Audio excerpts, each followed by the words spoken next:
Alright, I think it's still morning. Yeah, it's still morning.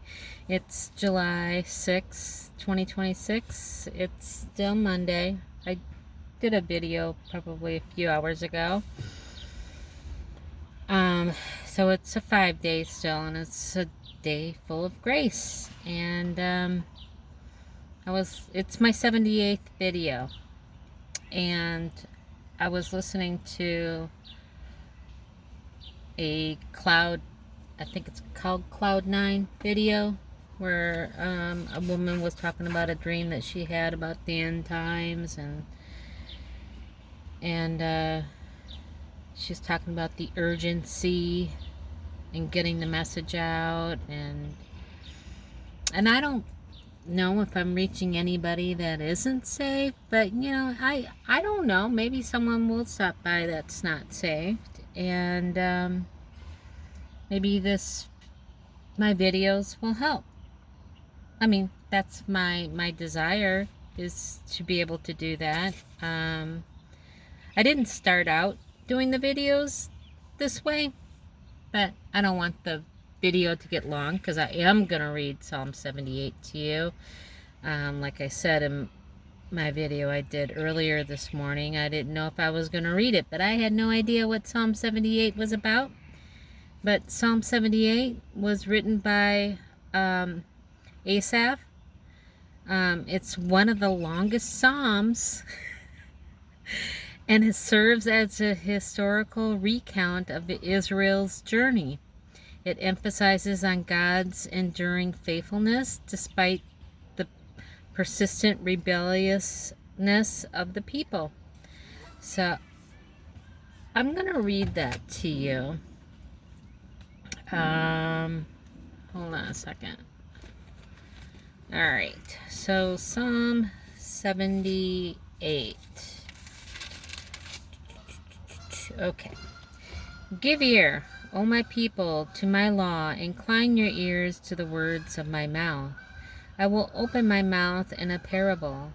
I will utter dark sayings of old, which we have heard and known of our fathers have told us.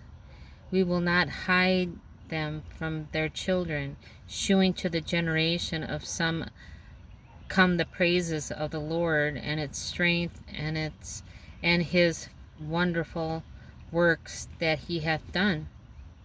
For he established a testimony in Jacob, and appointed a law in Israel, which is commanded our fathers, that they should make them known to their children, that the generation to come might know them, even the children which should be born, who should arise and declare them as to their children, that they might set their hope in God, and not forget the works of God, but keep his commandments, and might not be as their fathers, a stubborn and rebellious generation, a generation set not their heart aright, and whose spirit was not steadfast with God.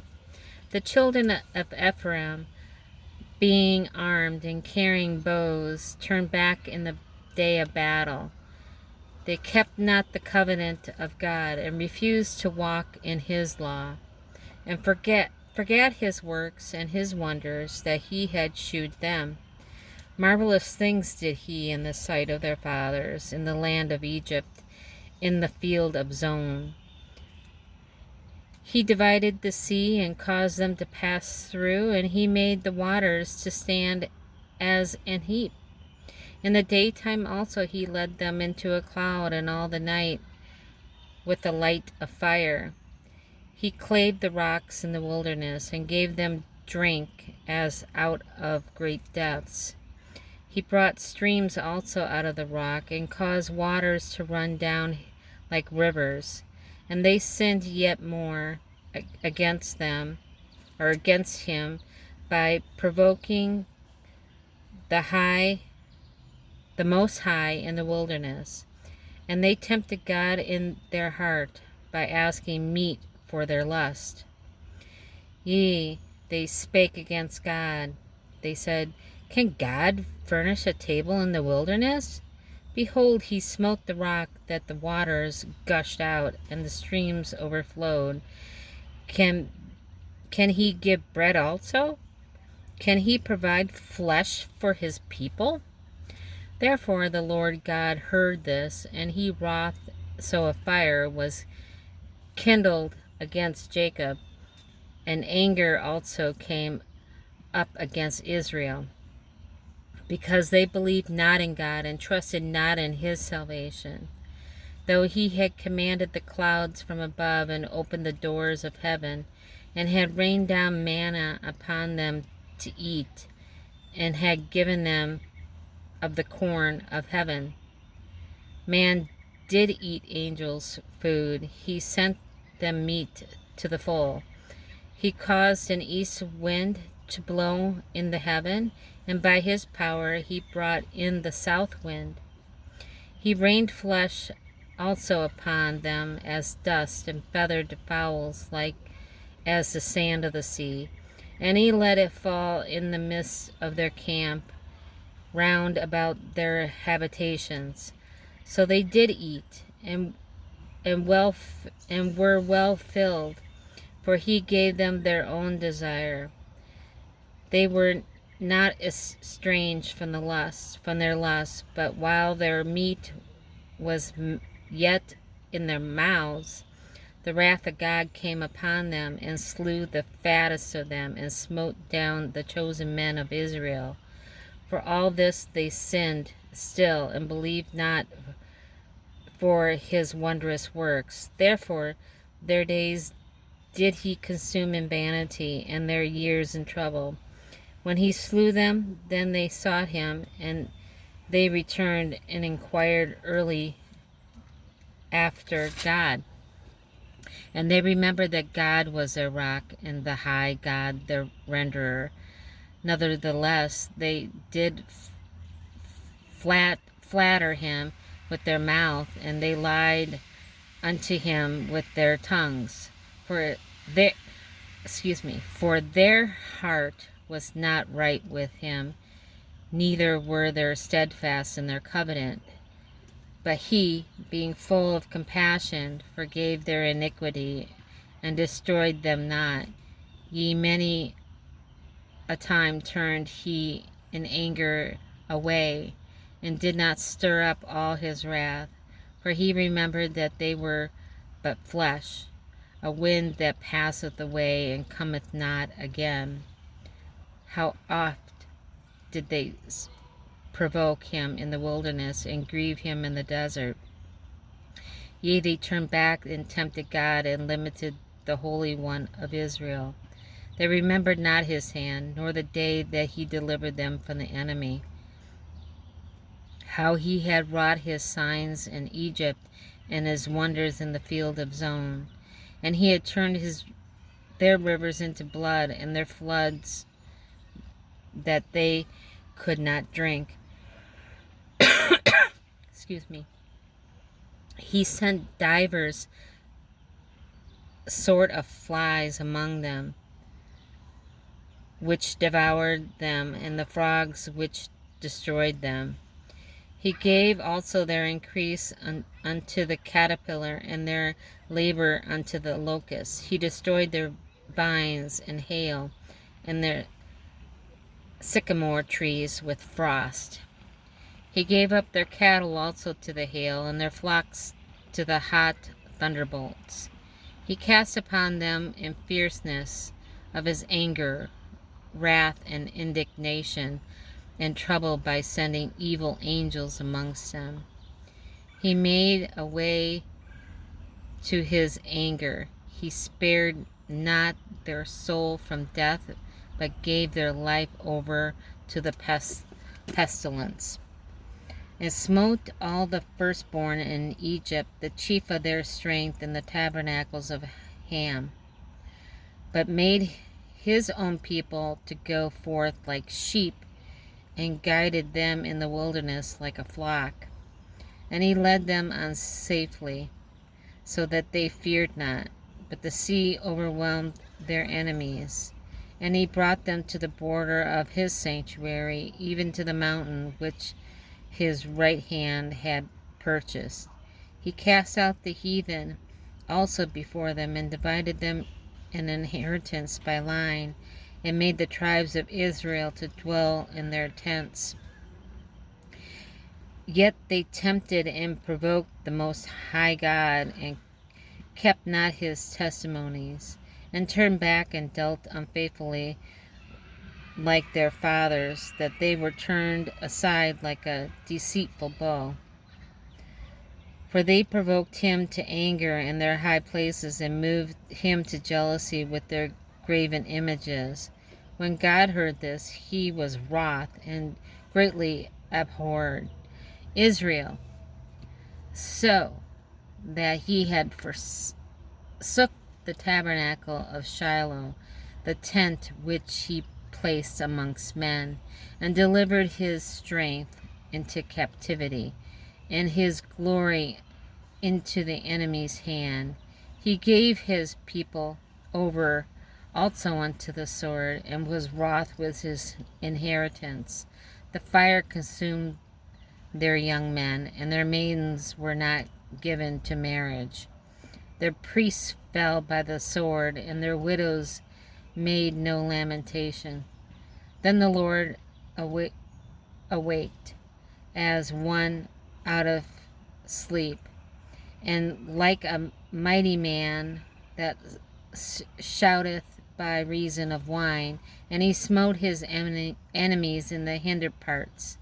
He put them into a perpetual reproach.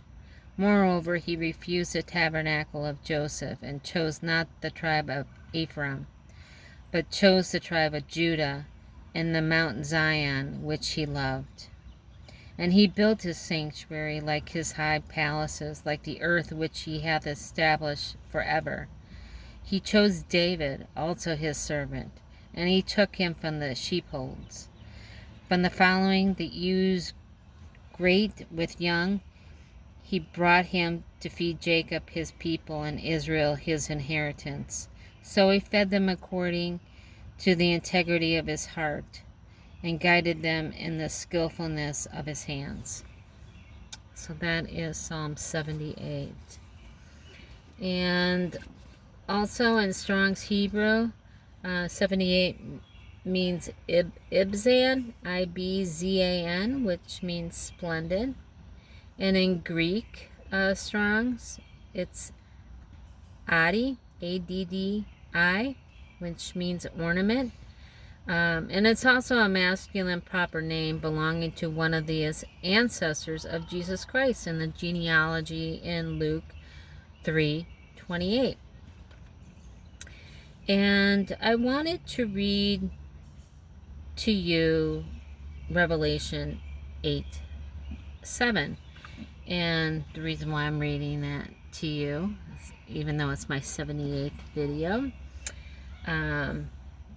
if you read it in reverse, like the Hebrews read, they read from right to left, it would be 78.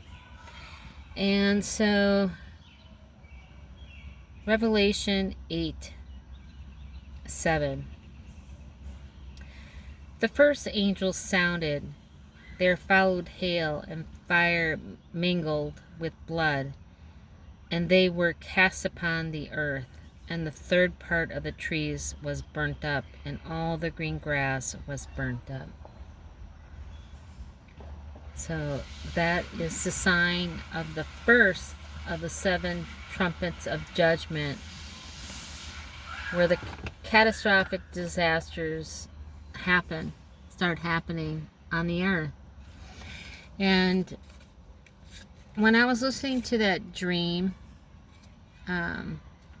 on Cloud 9, it reminded me of my dream that I had last September, and I did a video on it. I actually broke it up. It actually broke up into 2 videos, so I'm hoping you heard it. But yeah, it was about time was up. It's the end of the season. And in my dream, and like in this lady's dream, she said hers was a little bit more clear Mine was just like a everyday kind of scenario. But like a pastor said, if a dream sticks with you, it's from God. Because you often wonder, do these meaningless dreams that you think is about everyday life, is it really from God? But if you remember it, it's from God. And yeah, I believe my dreams are from God, because I know you dream every night, but I don't remember zilch. And when I do remember something, it seems very impactful to me, and I remember it. So, I believe it was June 4th when I was on my birthday, that God poked that that dream right into my physical sight. Because it had a red Audi car in it, and a red Audi car parked right next to me. And I was just like in shock, because it was just like the car in my dream. And a man got out, not a woman. Not I've seen Audis, and they're never like red, or it's like a bigger vehicle. But no, this was just like the car that was in my dream. It was so bizarre, and it was on my birthday.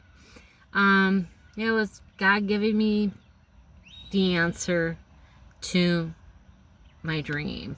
But I won't go into it, because it's gonna make it a really long video if I do. But in the end, I was so excited, because he offered me a job.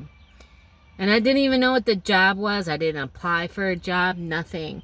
It was just the weirdest dream. And I was so excited, and I tried to accept the offer, but I couldn't. I couldn't accept it. The computer kept glitching and stuff. And then I woke up, and it was 11:11. And yeah, very, oh, I'm going to tear up. It was a very impactful dream, and I was so excited because I wanted to take this job. And what reminded me of that dream today was that lady's dream. She said she was going to accept it, she was going to get a job in heaven. She didn't know what it was, but she said she knows it's going to be good. And that was just like the feeling that I had. I had no idea what job I was being offered, but I was so excited. But it wasn't time yet. It wasn't time yet. I couldn't accept it yet. So yeah, time is very near. And so I hope everyone is safe and can go to heaven and have a wonderful job that they always love. So I love you all. Have a blessed day.